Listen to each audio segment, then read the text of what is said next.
আচ্ছা, আমি এখন আমার একটা পরিচিত কবিতা পড়ে শোনাবো। আবৃত্তির ঢংটা আমার খুব বেশি একটা ভালো না, তারপরেও আমি মানে আমার কবিতাটা আবৃত্তি করব, আবৃত্তি স্টাইলেই। আমি খুব খুশি আজকে আজকে এই 26 জানুয়ারি 2024।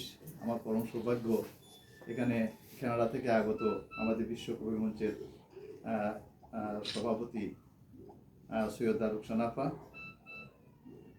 পাশাপাশি ইন্ডিয়া থেকে আগত দেবাঞ্জনা সেন এবং প্রতিভা দাস এবং আমার চিটাঙ্গের ভাই সজল প্রজ্ঞা তো আছেই, আমাদের বিশ্বকবি মঞ্চের কর্ণধার।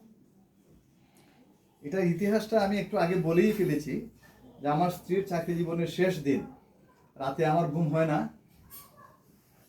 কেমন যেন এলোমেলো কিছু কথাবার্তা আমার মাথার মধ্যে জট পাকাচ্ছে।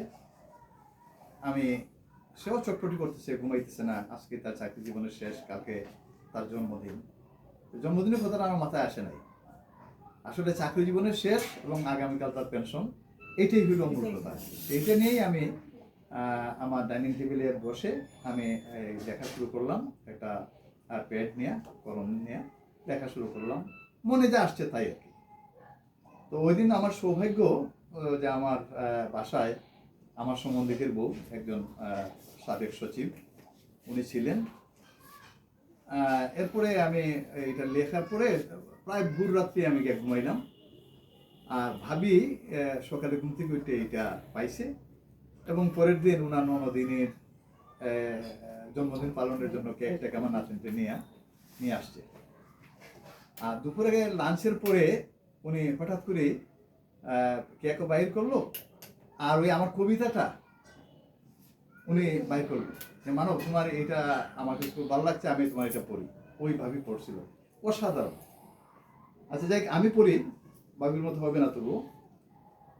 সর্বজয়া, ডাক্তার শামসুন্নুর মানব।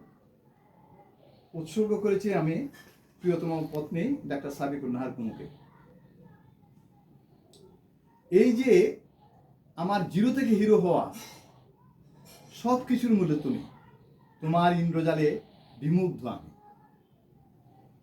অগোছালো পৃথিবী আমার স্বপ্নের সাজে সাজিয়েছ অপরূপ, তোমার জাদুর ছোঁয়ায় আমার জীবন আধারে এসেছে সূর্য নামে।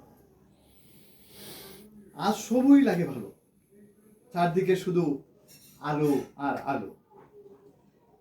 দারিদ্র জীবনে সেই যে কাছে আসা অনাড়ম্বর বাসর রজনী, জীবন সায়ান্নে এসে আজও ভুলিতে পারিনি। কিছুই ছিল না আমার, অসামর্থ্য, নিঃস্ব, ব্যক্ত, অসহায় আমি। বেহিসায়ী জীবনে ছিলাম রিক্তহস্ত, বেদুইন সম ঠিকানাবিহীন, দিশেহারা। আজও মনে হয় কিছুই দিতে পারিনি তোমায়, ব্যথা, বেদনা আর যন্ত্রণা ছাড়া। তারপরও তুমি হাসি মুখে সব নিয়েছো মেনে, অগল হাস্যময়ী। হত দরিদ্রের সকল কষাঘাত সহ্য করে জীবন সংগ্রামে হয়েছ সুখী। লোকে বলে চাকুরিজীবী মহিলাদের 3টি চাকুরি, ঘরে বাইরে, স্বামী সন্তান, সংসার, অফিস। সকল ক্ষেত্রেই সফল হয়েছে তুমি। 10 বোঝার মতো দক্ষতার সাথে সামলে নিয়েছ সবই। যা কিছু ব্যর্থতা সকলই আমার, সফলতার সবটুকু তোমার। এ আমার সহজ সরল স্বীকারোক্তি। সকল কাজে সকল সময় তুমি ছিলে, আজও আছো, মন হয় হয়ে আমার প্রাণশক্তি। জীবন সায়ান্নে এসে হিসাব মিলিয়ে দেখি, ছিল না আমার সুই সুতো। গড়েছ বিশাল সাম্রাজ্য এখন, বাসাবাড়ি, কুটিনাটি, আসবাবপত্র, সবকিছু। তোমার আমার সংসার ভূমি। কত ব্যথা, কত অমানসিক খাটুনির শেষে সরকারি চাকুরি থেকে অবসর নিয়েছ আজ। তাই তো শত মর্মবেদনায় আহত আমি। ছেলে মেয়ে সব আজ কাছে নেই কেউ, চাকুরিও গেছে ছাড়ি। ভেঙে পড়ার কি আছে, এই নরাধম অকাজের কাজী আমি তো আছি। ছায়াসম তোমার হাসি কান্নায় চিরদিনের সাথী, নিরবধি তোমাকে ভালোবাসার সঙ্গ দেবার অগতির গতি। তুমি বেঁচে থাকো সুস্থ শরীরে, অনাবিল আনন্দ নিয়ে আমার শেষ নিঃশ্বাস অবধি। ছেয়ে দেখো আজ আমার চারিদিকে যা কিছু আছে, সব কিছু তোমার। তোমার দৃষ্টিসীমায় আজ যতদূর চোখ যায়, কোথাও কেউ নেই, শুধুই আমি, শুধুই আমি, শুধুই আমি।